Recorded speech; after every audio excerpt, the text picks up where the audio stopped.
Imagine waking up 50,000 years ago, naked, alone, and stranded on the African savanna. No fire, no tools, no shelter, just you, your modern human brain, and a hostile world bent on killing you. Could you last even a single day? Today, millions escape into the fantasy of a simpler life through nature documentaries, camping trips, and survival shows. We romanticize our ancestors as gritty hunter-gatherers, surviving on instinct and determination. But the truth of the Stone Age is far more brutal than any reality show could ever portray. Modern archaeology reveals a world so unforgiving it would break most of us within hours. Disease, injury, hunger, predators. Every moment was a struggle to survive. And while these early humans were tough, they were also incredibly intelligent, constantly adapting to their environment. The real question isn't whether you're strong enough, but whether you can learn fast enough before the Stone Age claims you. Your first challenge wouldn't be finding food or fire. It would be staying alive long enough to even think about those things. Extinct predators like the short-faced hyena, larger than a lion and powerful enough to crush a skull, roamed freely. Every rustling bush, every moving shadow could mean death. Our modern anxiety response? It evolved specifically to keep us alive when we were the hunted. But your modern body might be your downfall. Paleolithic children were raised to track animals, read landscapes, and detect danger in an instant. While you squint into the distance trying to tell if that shape is a rock or a lion, a Stone Age human would already be halfway to safety. In this world, hesitation is a death sentence. Then comes shelter. Archaeological evidence shows early humans built insulated shelters using caves, cliffs, and even mammoth bones. But you'd be attempting to invent shelter from nothing, no tools, no training, while already battling cold and exhaustion. The 5,000-year-old mummy Otzi wore stitched clothing, leggings, and grass-lined shoes, proof of sophisticated craftsmanship. Good luck recreating that with your bare hands. Now consider fire. Fire was the dividing line between life and death. It warmed the body, kept predators at bay, and made food safer and more nutritious. But making fire isn't just about rubbing sticks together. It requires the right kind of wood, dry tinder, refined technique, and patience, skills honed over generations. Even modern survival experts often fail without tools. You'd be freezing, starving, and shivering while hyenas howl nearby. And as for hunting, forget throwing spears at mammoths like in the movies. Real Paleolithic hunting was coordinated, strategic. In Ice Age France, humans used fire to herd wild horses and reindeer into narrow valleys for easier kills. They preserved meat to last entire seasons. That level of organization took thousands of years to develop. Foraging was no easier. Research in Israel reveals that ancient humans consumed over 50 species of plants. But misidentifying just one could kill you. The seeds of the jiquity plant look like harmless beans, but they're among the most toxic substances known to science. One bite and your story ends. While dodging lions, you'd also face invisible enemies. Bacteria, parasites. Genetic evidence shows that even 32,000 years ago, humans carried infectious diseases. A simple cut could become lethal. Your immune system, adapted for modern environments, might stand no chance. Drinking water?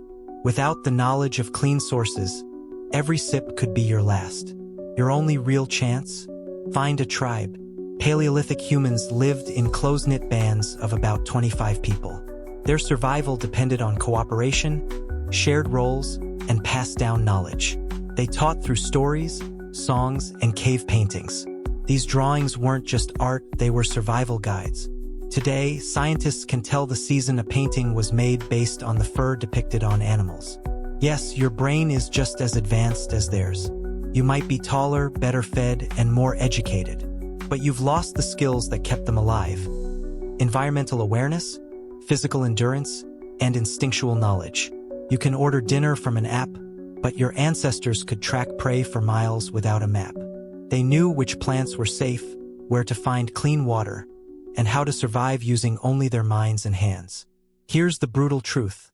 Most modern humans wouldn't last more than a few days in the Stone Age. Your only hope would be to find people willing to accept you, protect you, and teach you, as you scramble to catch up in a world where every mistake could be fatal. And yet, this only makes their achievements more remarkable. Our ancestors didn't just survive, they thrived. They adapted, innovated, and conquered some of the planet's harshest environments using nothing but stone tools, fire, and imagination. The next time you're stuck in traffic or struggling to open a jar, remember, you descend from the greatest survivors in human history. No, you probably wouldn't make it as a caveman. But that's not failure. It's proof of how far we've come. We've traded personal survival for collective knowledge, harsh landscapes for civilizations. And by understanding what they endured, we can better honor the legacy they left behind. But survival wasn't just physical. It was mental, emotional, spiritual. Imagine the crushing loneliness of being the only human in sight for miles. No words spoken, no face seen, no firelight shared. Long before cities, before languages, before even the concept of family as we know it, the first humans were forging bonds in silence, with gestures, touch, and shared struggle. In the Paleolithic world, connection was not just comforting, it was survival. You might think that language was the first great leap forward. But language was the product of something deeper, the need to belong. Our ancestors gathered around flickering fires not just for warmth, but for meaning. Those early flames illuminated more than faces. They revealed stories scratched into cave walls, rhythms beaten on hollow logs, and songs hummed into the night. These weren't distractions. They were the beginnings of culture, of memory, of identity.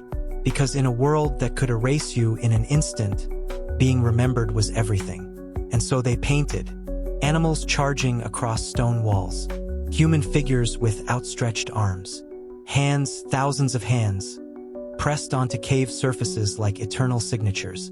Why? Perhaps to say, I was here, I lived, I mattered. Meanwhile, your modern mind, designed for emails, schedules, and constant stimulation, might unravel in that silence. You're used to noise, music, traffic, notifications. But the Stone Age was quiet, deathly quiet.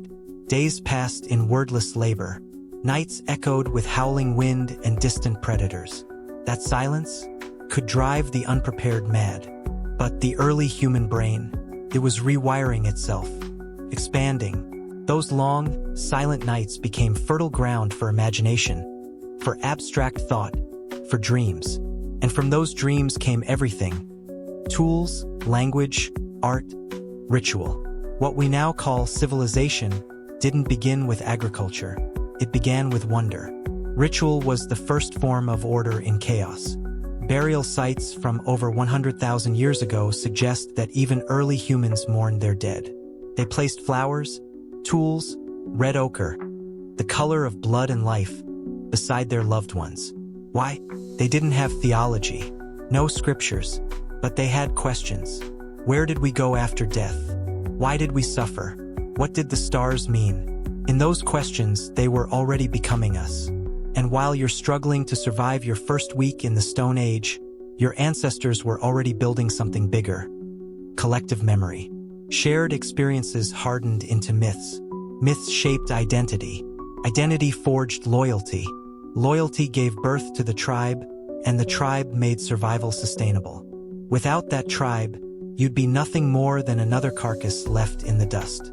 But with it, you became part of a story, passed down generation to generation, in fireside whispers and painted stone. It wasn't just about hunting or shelter anymore. It was about legacy. Even tools evolved with culture. The first hand axes gave way to bows, traps, fishhooks, needles. Bone flutes were carved to make music. Beads were strung for decoration or status. These weren't just functional items, they were expressions of the human soul, of beauty, of meaning. This wasn't a world of mindless struggle. It was a crucible for everything we now call human. And here's the final irony. In your world of smartphones, skyscrapers, and AI, you're surrounded by comforts your ancestors couldn't even dream of. Yet anxiety, isolation, and disconnection plague modern life like never before. We have more, but we feel less. We know more, but we understand less. Why? Because somewhere along the way, we forgot what they remembered. That survival isn't about domination, it's about connection, about belonging, about purpose. They survived because they knew how to live together. So, if you woke up 50,000 years ago, yes, the cold would slice through you. The hunger would gnaw at your belly. The predators would stalk you. But the real test wouldn't be about fire or food. It would be this: could you find your people in time? Could you listen, learn, contribute, trust? Could you transform from a lost outsider into someone the tribe called one of us? Because if you could, then you wouldn't just survive. You'd become human again.